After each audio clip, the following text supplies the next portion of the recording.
Bu panelimizde de Avrupa Akdeniz ülkelerinde iş dünyası ve ekonomik istikrar arayışını değerlendireceğiz. Panel moderatörümüz ESİAD Başkanı Sayın Sibel Zorlu, hoş geldiniz diyoruz öncelikle. Teşekkür ediyoruz kendisine. Ve panelistlerimiz BUSINESSMED Yönetim Kurulu Üyesi Sayın Dolores SAMMUT BONNICI. Yanı sıra Akdeniz için Birlik Genel Sekreter Yardımcısı Sayın AKDENİZ ve bununla birlikte bir diğer panelistimiz ise Milletler Arası Ticaret Odası Yönetim Kurulu Üyesi Sayın İZİKAD bizimle birlikte. Sözü şimdi Sayın moderatörümüze bırakıyoruz. Hello, ladies and gentlemen. As the President of ESİAD, it's my honor to welcome you on this vital discussion on seeking business and economic stability within the Euro-Mediterranean countries. Today, we are privileged to host an esteemed panel of experts, each a leader in their many perspective fields. And I would like to thank and congratulate İZİKAD for designing and executing such a nice business summit. Thank you very much. And today's panelists, they're really incredible people. They're the role models. And I would like to share their executive summary of their CVs with you. First of all, Mrs. Dolores SAMMUT BONNICI. She's a board member at BUSINESSMED, Vice President at Malta Employers Association, and she's a member of European Social and Economic Committee and the Managing Director and co-owner at Greenskip Services Limited. At a Malta Employers Association meeting, Mrs. Dolores SAMMUT BONNICI was appointed Vice President for the association for years between 2021 to 23, and she served as the President between 2017 and 2021. She's an entrepreneur and is the Managing Director and co-founder of Greenskip Services, dealing in industrial waste management. She has served on the MEA Council for a number of years, and previous appointed as a President. She was also a Deputy President for MEA during the past 4 years. And before that, she served as the President of Malta Association of Women in Business, whose mission is the promotion of female entrepreneurship, enhancement of business education, mentoring and business networking. She has, as the President of MAWB, has actively participated in European projects. She is an active local and international speaker for the promotion of entrepreneurship and women empowerment. In 2018, she was awarded as one of the Enterprising Women of the Year in Miami by Enterprising Women magazine in the USA, and presented with an award for appreciation for her by the Jordan Forum of Business and Professional Women and Mediterranean Women Entrepreneurs Forum in Amman, Jordan in November 2018. So we are lucky to have her over here. Clap for her. And we have Dr. Abdülkadir El-Kisasi. Is the Deputy Secretary General of the Union for the Mediterranean, in charge of economic development and employment since July 2021. He's a Moroccan diplomat who was seconded to the UFM Secretariat in Barcelona, a senior advisor responsible for the youth and civil protection dossiers in the Social and Civil Affairs Division. Prior to his secondment as the UFM Secretariat, Dr. El-Kisasi worked as a diplomat advisor in charge of political communication and civil society dossiers at the Embassy of the United Kingdom of Morocco in the Kingdom of Morocco. Sorry? The Kingdom of Morocco. Okay. And as a diplomatic advisor in charge of the political and economic communication, civil society and protocol dossiers at the Embassy of Morocco in Burkina Faso. Besides serving abroad, he held the position for political advisor in charge of relationships with the European institutions at Ministry of Foreign Affairs, African Cooperation and Moroccan expatriates of the Kingdom of Morocco in Rabat. He holds a doctorate degree in contemporary history of international Euromed relations from the University of Strasbourg challenges of Euro-Mediterranean relations between the fall of the Berlin Wall and the setback of the Arab Spring. And he has written several research papers and articles on international relations and economy, and he has other publications in fields of history and literature. So, another applause for the only gentleman. And the small executive, one of for Ms. Rimsiyan. She's the board member for IIC World Chambers Federation General Council and President of Economic Businesswomen Council and Egyptian Chambers of Commerce, Chairman of Web International Middle East Limited. She's an Egyptian role model and advocate for women's economic empowerment and inclusion in business. She has been actively working to increase the representation of women in leadership roles and building a pipeline of talented entrepreneurs through partnerships and initiatives, such as empowering 20,000 women and youth by 2020, teaching women art and crafts and carpentry skills. And she's been influential in creating inclusive women's culture at the Chambers of Commerce in Egypt, focusing on increasing the number of female owners and partners and creating an inclusive atmosphere for all. She founded and became the president of the Economic Business Women Council in Egyptian Chambers of Commerce in March 2015. So she has launched webmiddleeast.com, an internet-based women's marketplace that brings together female entrepreneurs to form a powerful economic force of change. She has participated in corporate social responsibilities and sustainability activities, focusing on equipping women business owners with knowledge of the importance of being a socially responsible company to increase their competitiveness in business. She has received several awards for her work in women's economic empowerment, including being named in one of the 19 UNIDO Women Economic Empowerment Success Stories, and being a notable alumni ambassador for the Global Entrepreneurship Summit in between 2016 and 2019. In December 2023, she was elected, I should underline that because she asked for it, to become the member of the ICC World Chambers Federation General Council between 2023 and 2025.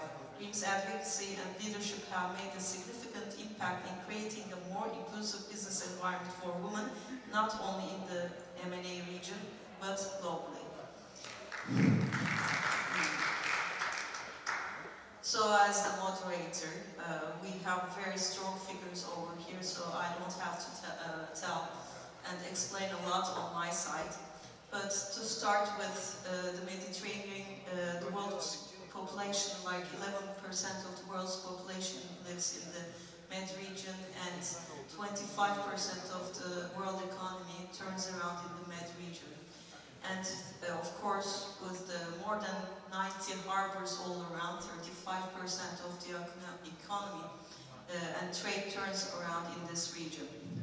So as we delve into this discussion, let us focus on the collective goal of fostering a stable and prosperous economic environment in our diverse and dynamic region.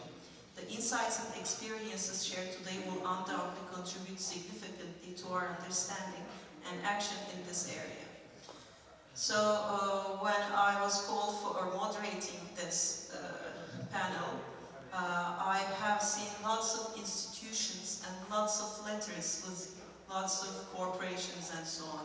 So I would actually ask each panelist to explain what their corporations or institutions stand for and how they work and how they are connected to the business world and improving that business all around.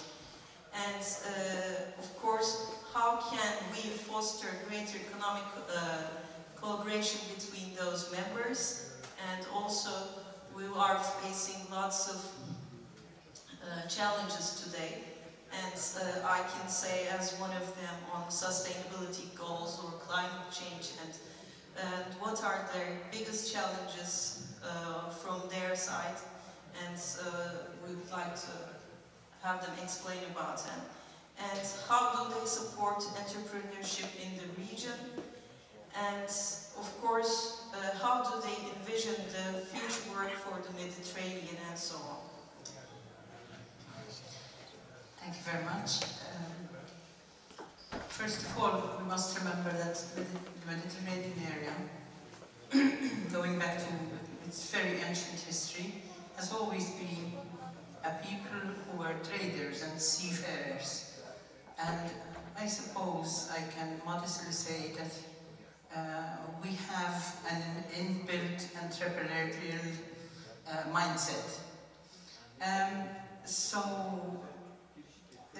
Where's this coming from? I mean, we are part of the world, part of this global business scenario, and at the moment what the world is experiencing is that there's a lot of changes which will take us to the next level. These changes started even before COVID. COVID speeded them up.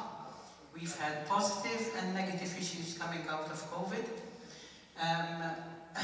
I'd like not to mention it, but it made its effect on the economy and how.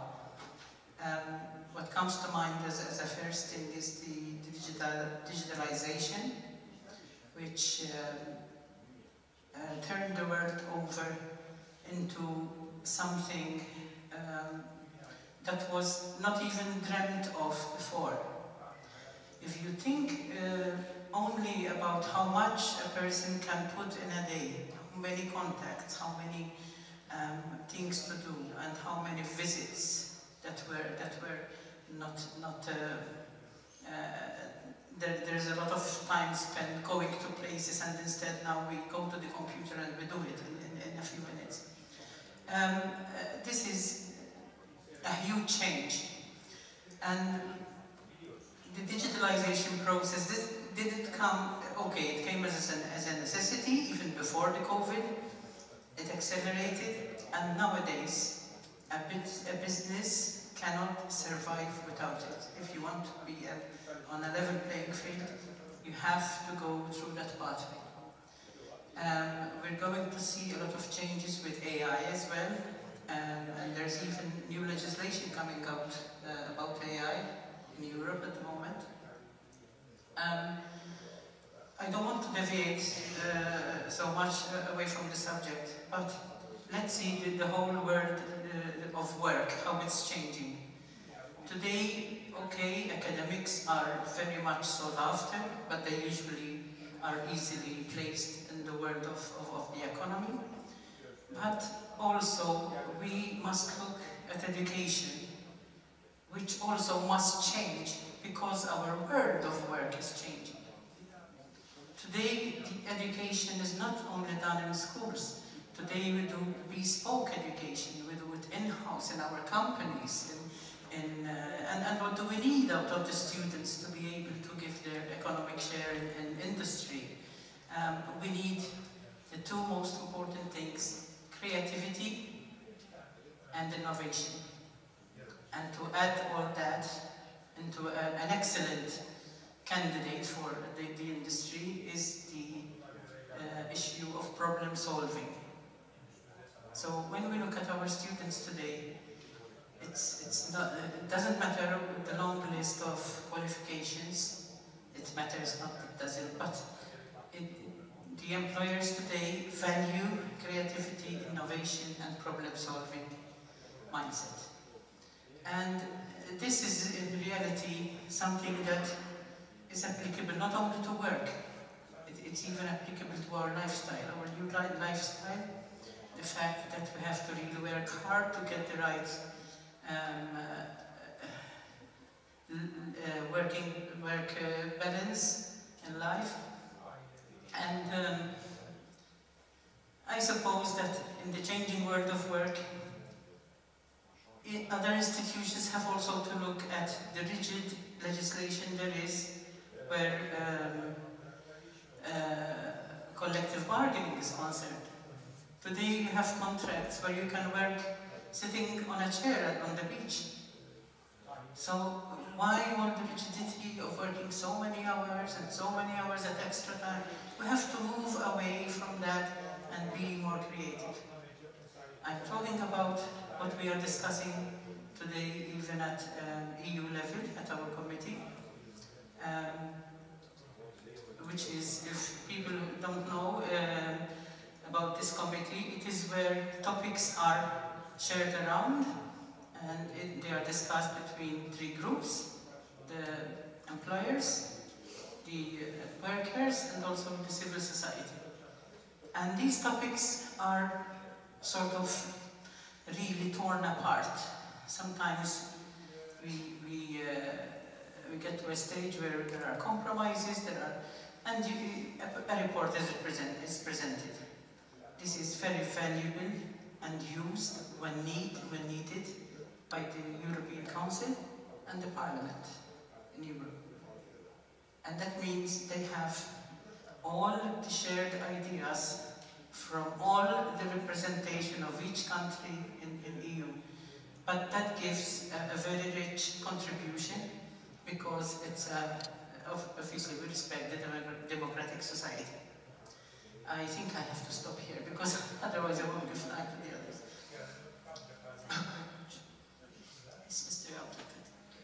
Thank you for this inspiring introduction. And first of all, before speaking about the Mediterranean economy and other questions, I would like to thank the organizers, all the organizers, but also I want to highlight the leadership of Mrs. Betul for this opportunity. I am very glad to be here today in Izmir for the second time in my life, and I would express my admiration to this beautiful city, which is also representing the Mediterranean in its beauty, and also for all these people coming from the Mediterranean and from Turkey to discuss common challenges related to economy, women issues in the Mediterranean.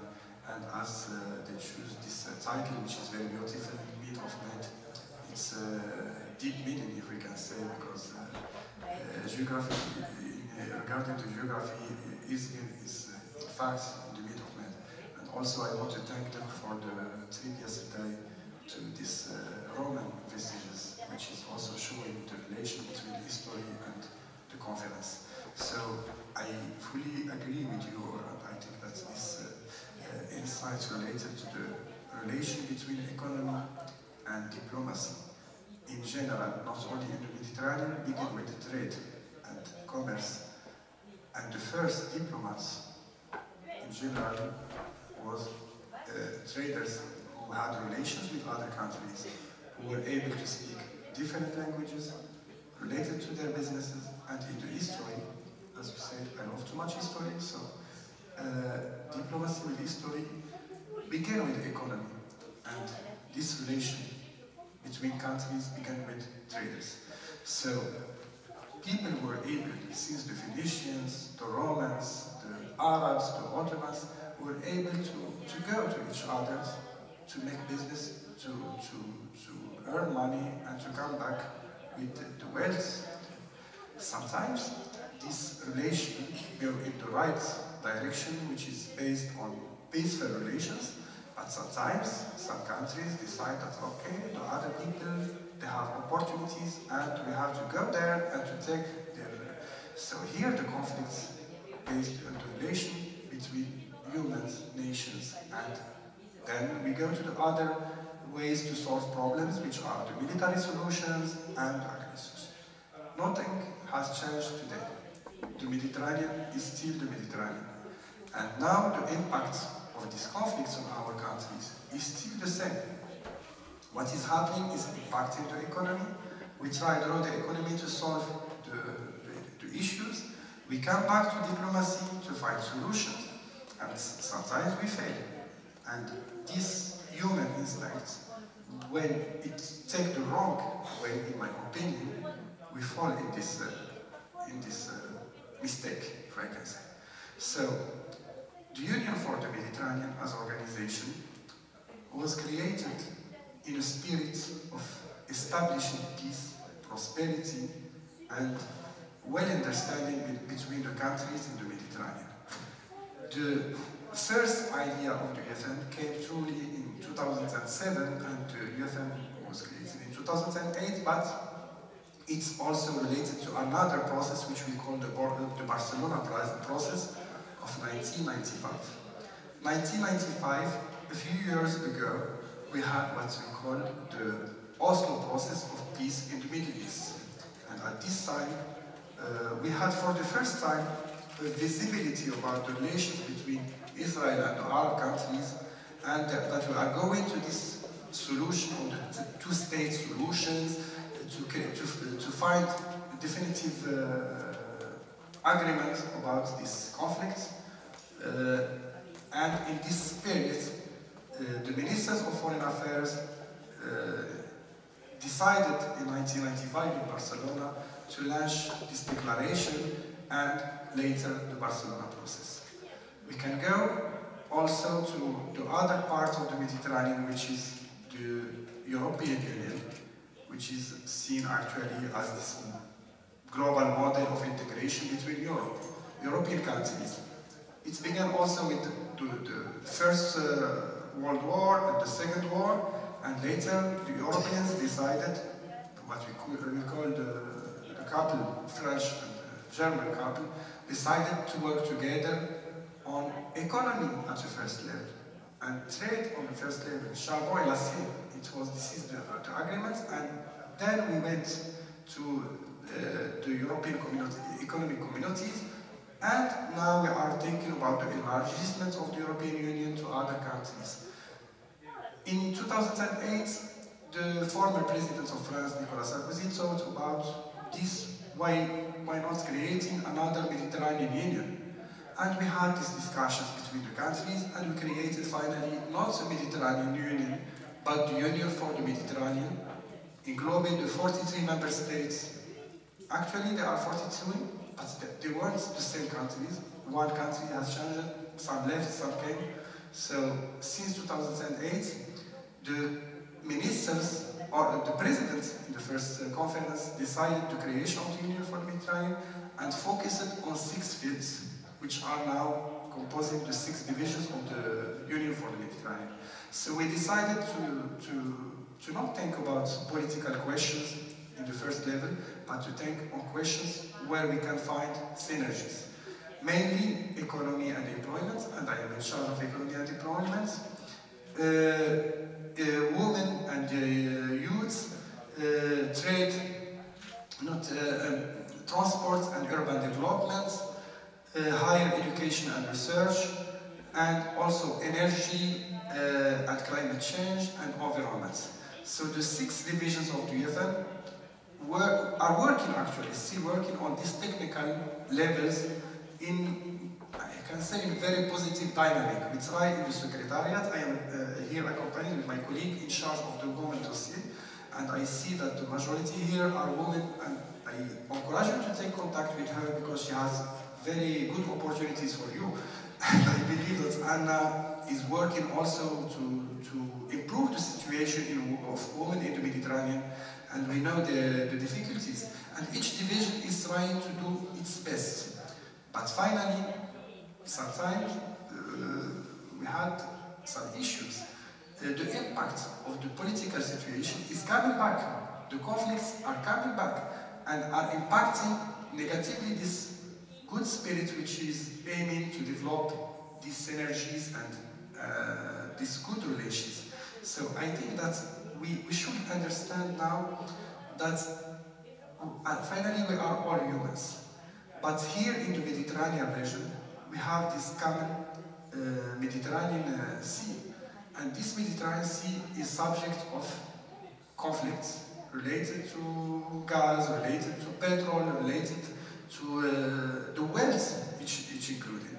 But also it's a victim of pollution, of the impact of climate change, and all these circles are related to each other. I can be speaking until tomorrow on these questions, but just in brief, my final message on this is that we should begin with culture. We should understand that we are complementing each other. We are not like each other. The people here in the Mediterranean region are from different ethnies, from different origins, with different languages, with different religions, but at least we should understand the others understand that they are different, but with this difference we can complete each other, not to fight with each other. Thank you.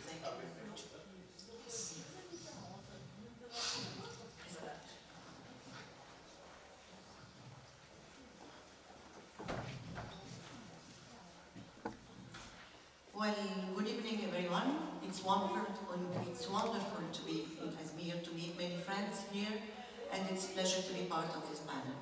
2023 has been one of the most conflicted years in the world. It has been a violent year with many crises which left economic scars on most countries around the world. The economic consequences of crisis of recent years will be more visible in 2024. So 2024 is shaping up to be an exciting year too. A year for the multiple conflicts, stoking global instability. We still face a war in dispute, geopolitical tensions, inflation, fluctuating currencies, and supply chain disruption. Society are overwhelmed and exhausted by the speed of the changes they must assimilate. Economic uncertainty is likely to be one of the biggest challenges for companies in 2024. As the Mediterranean countries look to chart a path forward in the wake of the many crises that have afflicted their economies, accelerating the pace of regional integration and increasing trade flow has become more important than ever to achieve a sustainable recovery. The value of trade exchange within the Mediterranean region is less than $1 trillion annually. It represents barely a third of the value of trade between the region and the rest of the world.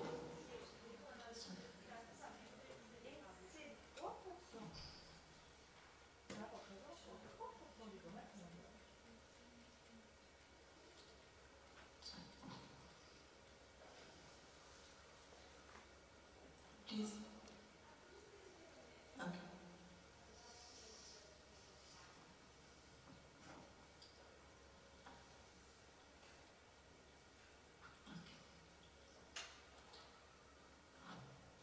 And if we are talking about trade, we have to highlight the role of chambers. Chambers of commerce, as key facilitators of trade, are uniquely positioned to act as measures of peace. As I am wearing two hats, one is the World Chamber Federation and the other one is the Egyptian Federation, Egyptian Chambers Federation, I will give you a highlight of some of the tools we are providing to our members through the World Chamber Federation. Chambers connects its members locally and globally, providing them access to valuable resources, tools to help businesses save money and market their products. Chambers around the Mediterranean can play a vital role to make it happen. As a board member, we are representing in more than 100 countries. I'm talking about the ICC, the World Chamber Federation. And we have plus 1,400 chambers members for more than 100 countries, Mediterranean countries include, to make business work for everyone, every day, everywhere, by promoting open international trade and investment system that foster peace, prosperity, and opportunity for all. We have 5 strategic themes: enabling global trade, promoting access to justice, accelerating sustainability and climate action, shaping an open, trusted, and interoperable digital economy, and strengthening multilateral cooperation. We have cooperation with World Trade Organization and UN, United Nations, and all big organizations around the world. And we have, as World Chamber Federation, priority is women empowerment, digitalization, and sustainability and climate action. And through women empowerment, I have to tell you that, like Sibel introduced me, that I was elected as board member of the World Chamber Federation, which was very, very, very, very hard that women. We were 5 women elected,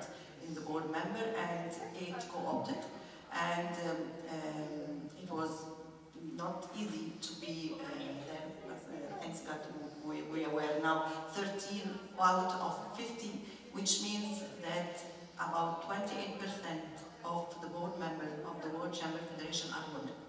And the International Chamber of Commerce, the president is a woman too, and also the Court of Arbitration is a woman too.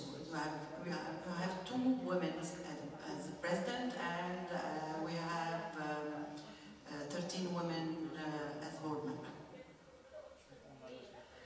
So this is our priority, the women empowerment, enhancing access to global market for MSMEs and digitalization sustainability. And we have many tools that we are providing to our members. The World Chamber Federation has a national committee in chambers around the world, in many countries. And all those tools, you can easily have access to them. We have the first tool is Chambers Connect. Chambers Connect is an online community platform created exclusively for chambers of commerce. With Chambers Connect, we aim to bring people, conversation, and content together in one easily accessible location to build alliance and solve problems. We have plus than 500 chambers registered. ATA carnet, which is a passport for goods. If you want to go to exhibit your products in another country, you can use ATA carnet, so you cannot pay customs or anything, and it's valid for 1 year. This is the ATA carnet, and we have the certificate of origin, which is the nationality of the product. We have the Incoterms, which is rules you can use to make deal with other traders, and we have SME 360, which is a tool for SMEs to benchmark, track, and improve their sustainability. We have TradeCom, which is a marketplace that allows investors to benefit from reduced compliance costs and finance trade transaction against SME invoice. And we have ICC Trade Now. We have many tools and centers of entrepreneurship. So it's very important to be connected to your chamber, to your national chamber, in any country you will come from. And we have the ICC Agri-Food Hub. So this is the board member. So we are, and we have the vice president of the World Chamber Federation, which is the president of FCM, Marie-Christine Aubert. So this is what I want to tell you. It's very important to be connected to your chambers. Chambers can help you to, they can provide you with tools that can help your business to grow. Thank you. Thank you. As I mentioned, we have very strong panelists with carrying several hats. And Dolores and they start out as very successful women entrepreneurs. They climbed the steps in the NGOs, and now they're at the policy-making institutions and corporations. And good luck to them. Of course, the Intergovernmental Organization, Union for Mediterranean, takes care of all the relations. And as Mr. Abdulkadir put it in a way, culture and understanding each other is one of the most important things in bringing out a life together and putting in targets and to achieve those targets. It's one of the main motivating issues in that sense. So I would like to thank every one of you, and if you have some other things that you think you left out, you can, we can have another tour around, and maybe, I also would like to thank the audience that stayed so late and listening to us for this very late afternoon panel, and maybe they have some questions for you, so Ms. Dolores. Yes, you mentioned a very important factor. The government, associations, and the citizens. How can we make it all work? It's very important for... First of all, let me start how I climbed up each step. When I became president of the Women in Business and then later the Malta Employers Association, I said, okay, I do not like politics, but I realized that that is where change can happen. So, yes, you have to go on the table and you have to put in your recommendations and what the citizens feeling down there, and you have to entice the workers and the employers to come together to very healthy social dialogue. And I stress the importance of this issue because if government people, with all respect to the diplomatic person present, they take decisions, what we call desk decisions, we very often end up with a lengthy process and a difficult implementation process and teething problems that could have been avoided. So I would bless the fact that people can come together, what we call stakeholders. Listen, people, what's going on down there? Let me hear your moans and your pains. And then I put legislation on the table. So I think this is a genuine effort on all our parts, whatever level. And I believe in it a lot and I do encourage it. I've seen it work in countries where there was no social dialogue at all. I've seen it work in tackling problems where strikes used to happen very often, and nowadays you have a round table where people discuss, workers discuss, with the social dialogue, even the civil society input, and then they present recommendations. You don't put on the table just your pain. You put your recommendations as well, and that is what the politician likes to hear, because there's a solution they can work on. So I think this is a very healthy approach, which I encourage. I've seen it work. I'm not going to give advice to politicians, for goodness sake, but I've seen it happen and actually work to the benefit of all. It's a win-win situation. That is my statement. Thank you, Dolores. You know, the battle on the field it is there, and we understand right now why you have become such an international figure. Thank you very much. Thank you. I want just to thank you also for this last point related to the relation between the stakeholders, the NGOs, and the governments. This is indeed what we do as UFM. We consider the UFM as intergovernmental organization, but also its platform, able to bring together all these stakeholders. So in our methodology, we have what we call the 3 Ps. The political level. Once we speak about the political level, we speak about the decision in its levels of ministers and governmental institutions. And we have the platforms, which are the platforms. We have the technical platforms involving the experts from the ministries, from the governments, but open also to the stakeholders, the NGOs, the private sector. This is the second P. And the third level is the project. So we have a close relation with GIZ as a main partner, with SIDA, which are developing. So the UFM is able to bring together all these stakeholders to discuss. And usually we will participate in events, we will organize some conferences, we take the recommendations and we put them in what we call the declarations, the ministerial declarations. At a later stage, the issue is the implementation.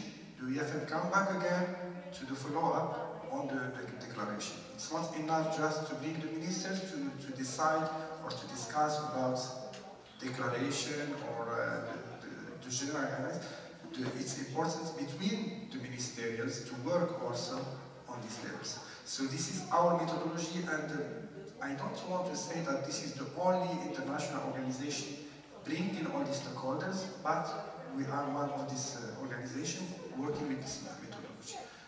Another issue is, as I said in the beginning, in the Mediterranean we have this problem of the maps between countries, and the maps sometimes will be the essence of the conflicts between countries. So when we show a map of the region, usually we can have some misunderstanding about the countries, the borders, the situation. I can mention between Morocco and Algeria, between Turkey and Greece, between Israel and Palestine. This is all huge problems. So our methodology is to make very general map without borders to avoid this issue. I know that we are not solving the issue, but at least avoiding the impact of this conflicts on our work on the technical level, because it's come always to the stage.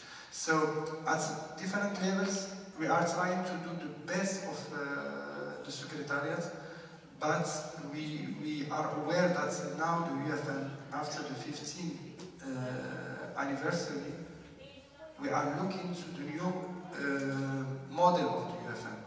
But in the same time, the EU is looking to the enlargement. And they will have the elections, and it will be impacting the process. And I hope that this interest coming from the EU to the Mediterranean will continue in the future.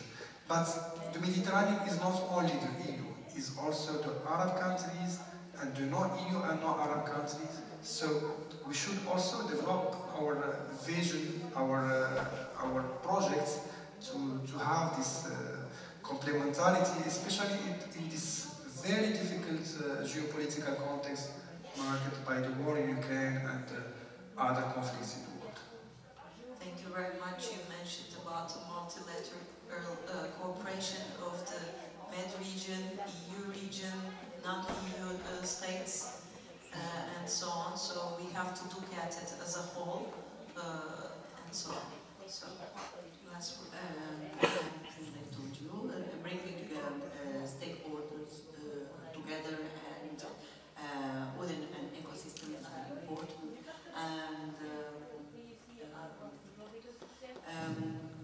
And I will repeat, chambers play a good role around the Mediterranean, and they can make it happen all. So ICC covers all of the worldwide. Yeah, so. ICC, yes, but then there is HAVZASI, which is working within the Mediterranean, and have cooperation with the ICC. And so all the chambers, I'm talking generally, all the chambers can play a major role. Thank you very much. So, a question. Can we have a microphone, please? There's a question from the audience. Microphone.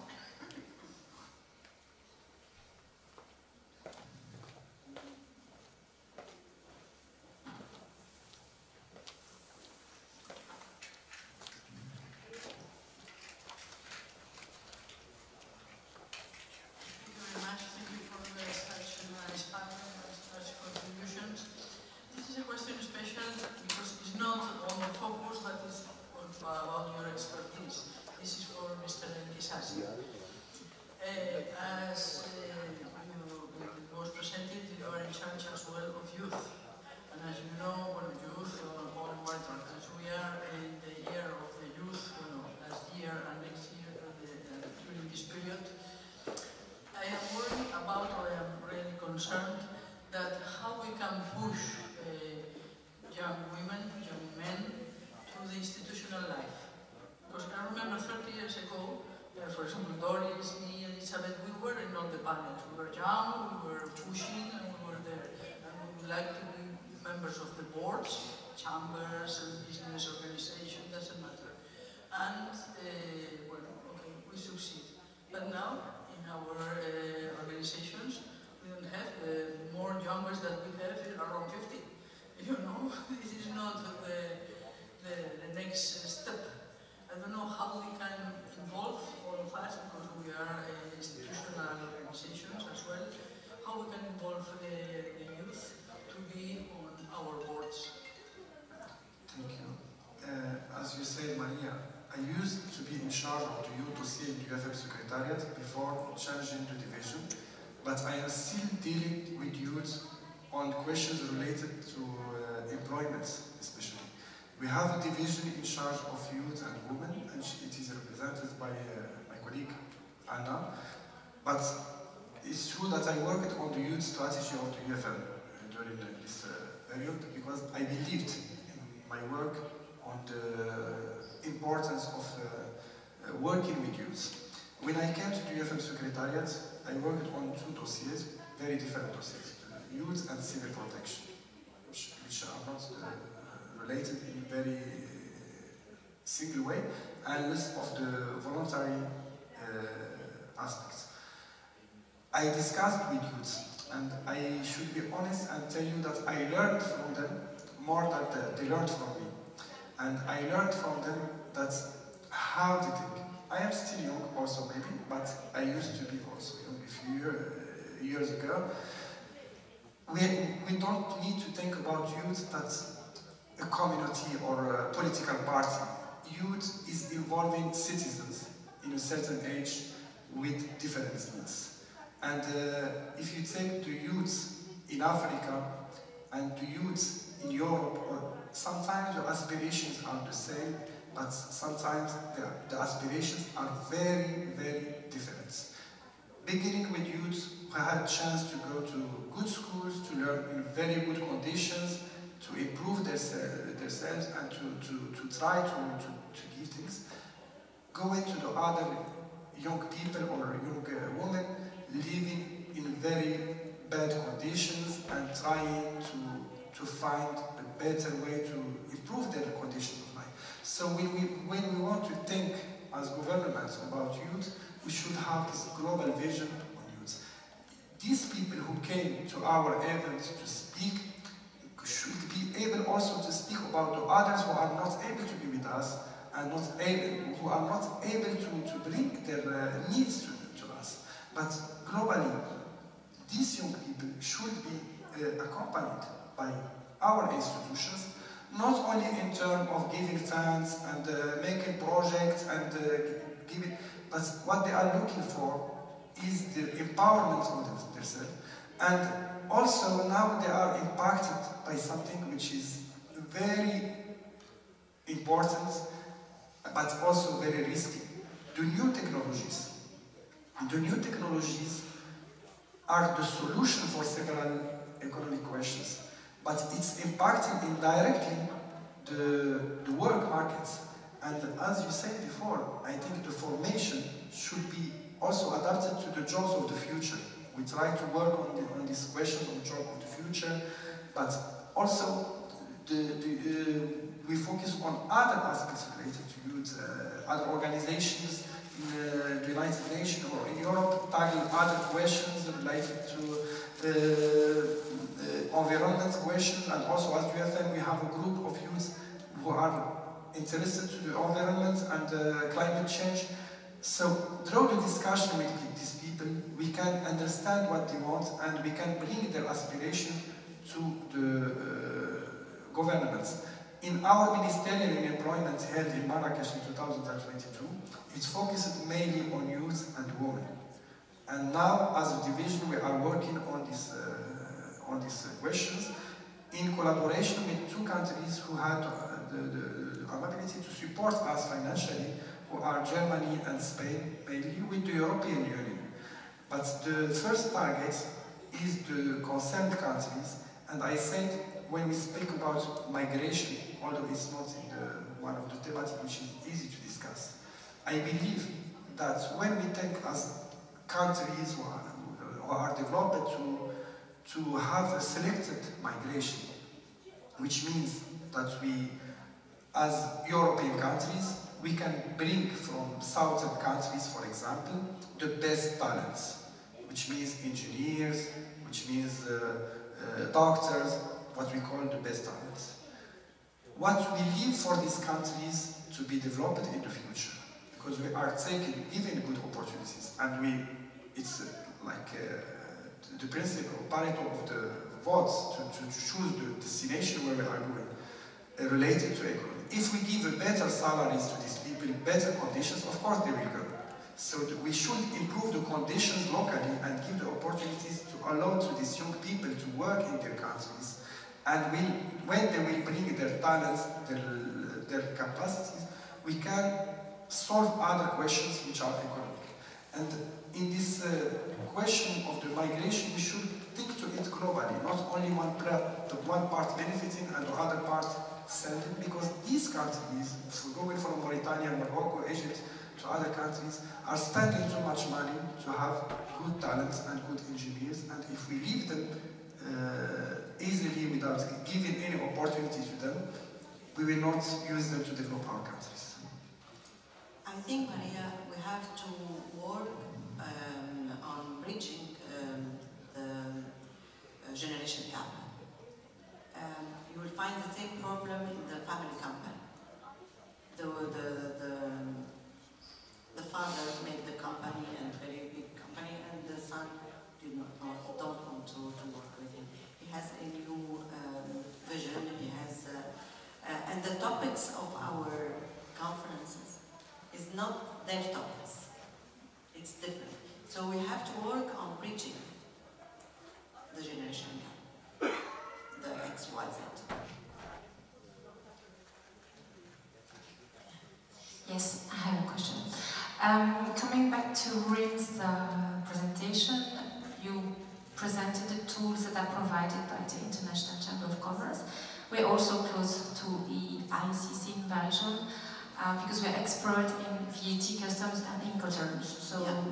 My colleague, my partner, she's giving trainings on Incoterms. And I have a question because this is an international tool, but when we talk about Mediterranean, Union for Mediterranean, we see that at European level there are some EU directive for VAT, EU directive for customs. Do you have also other legislation for the whole Mediterranean that can be harmonized? Or because Arabic or Egypt or other countries have their own law? So you don't have something harmonized. Each country has its law, but if we are talking about ICC and Mediterranean countries are included. You have, for example, ATA carnet. ATA carnet is a passport for goods. This it's not available in Egypt, but in the Mediterranean, in most countries. So it depends on the rules. So you have to check online if your country is there or not. Yes, the similarity between the European Union and the Union for the Mediterranean is only in the word union. The functioning of the EU is not the EU is not an international organization. It's the definition is very different. And the Union for the Mediterranean is an intergovernmental organization which is not a United Nations agency, it's also another thing, it's a regional organization. So the methodology of the Union for the Mediterranean is different than the methodology which is more related to the sovereignty of the countries in EU countries, because sometimes the EU is taking steps from national member states, but we didn't achieve yet this level in the Union for the Mediterranean, for the considerations I said before. And also in relation with the methodology of work of the UFM, I said that we have the political level, which is global agreement. It's more declaration of intentions between countries to work on these priorities and these fields, and we work in coordination with countries, but without any obligation to countries to follow. We tried this regional integration in the Mediterranean region in different ways. We had what we call also the AKDENİZ agreements, which is not related to the UFM. But sometimes in these relations, in the academic agreement, we failed in a matter of the balance. Some countries, when they see that they are losing in a part of the trade, they are worried and they come back to the protectionism. So it impacts the whole process, which is now failed. So also the Union for the Mediterranean is gathering also the whole EU in its as a part of it. So we are 43 member states.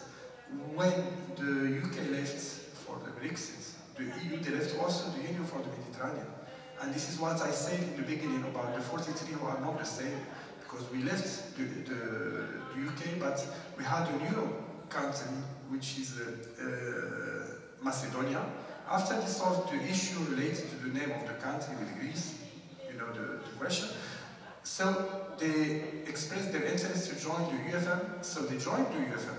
And we have another country which is now in freezing its membership, which is Syria. So they returned to the Arab League, but not yet to the UFM. So it's some question related to the methodology, but I can assure you that the methodology is very different than the Union. Okay. I guess no. Can I make a comment on that? Sorry. It is truly a pity at how much trade is lost because of these not harmonizing, you know, and not accepting. And, it's not. I know there's a question of sovereignty, and you know your politics. This side of the coast is different from the European south coast. But unfortunately, I don't think enough is being done. A lot is being done, but the result is not yet seen as regards to differences when it comes to trading. It's all to do with certain standards, and now we have this new emissions thing, which is going to be very unfavorable for European ports and not for other Mediterranean countries. But yes, it's a step we have to go through, but I don't think, I think we need more results there. Somebody has to give a bit more leeway to come to a good agreement so that trade can flourish between the countries. Thank you very much for all the questions. We had another panel coming out of the questions as far as we have experience. So what I would like to finish is with the alignment of the legislation and harmonizing between man and woman and walking hand in hand. Thank you very much to all the panelists contributing, coming to Turkey and to Izmir. And so all of us have a chance to see each other face to face and harmonize. Thanks a lot. And we want to thank our host, İZİKAD, and especially Batu. Çok teşekkür ediyoruz.